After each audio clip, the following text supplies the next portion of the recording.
In 1889, Adventist education began to expand across America.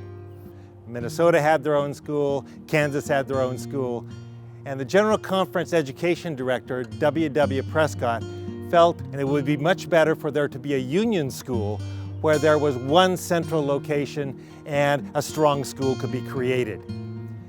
In 1890, a site committee was selected by the conferences in the middle part of America, and they discovered that Lincoln, Nebraska was willing to offer free land for the school. The site committee came to Lincoln on January 20, 1890.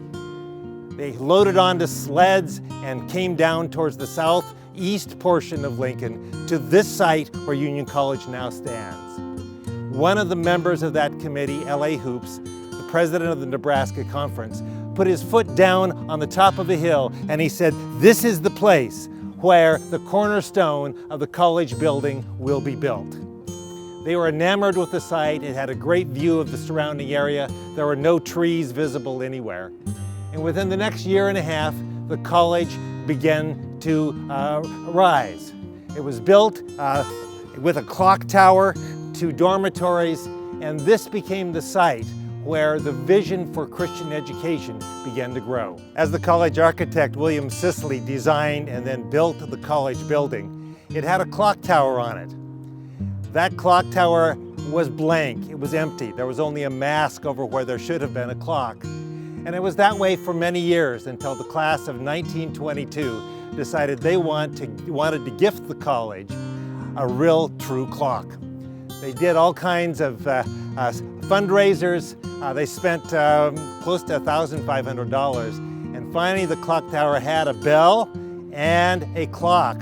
By 1960, when my father, Sidney Allen, was teaching at Union College, bricks were starting to come out of the top of the clock tower. It became apparent that it was time to replace the old building, beautiful though it was, with a new structure.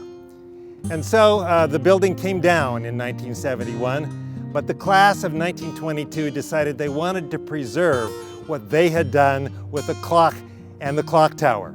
They raised the funds, built a new clock tower, which you see behind me, and it was dedicated on April 15, Alumni Weekend, in the year 1972.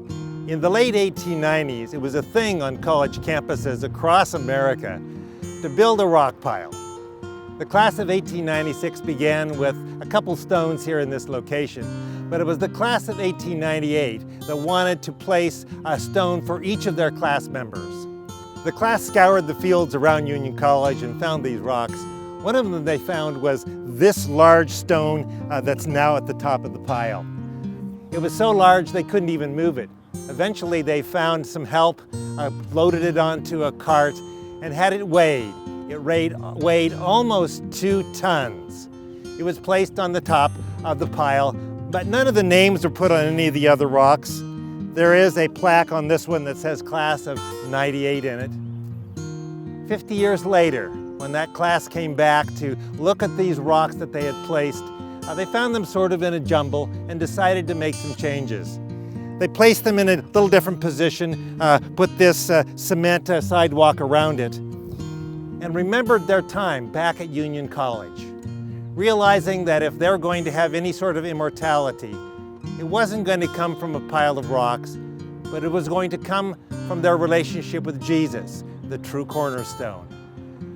Those students' memory lives on and inspires students today with building their lives on the cornerstone, Jesus Christ.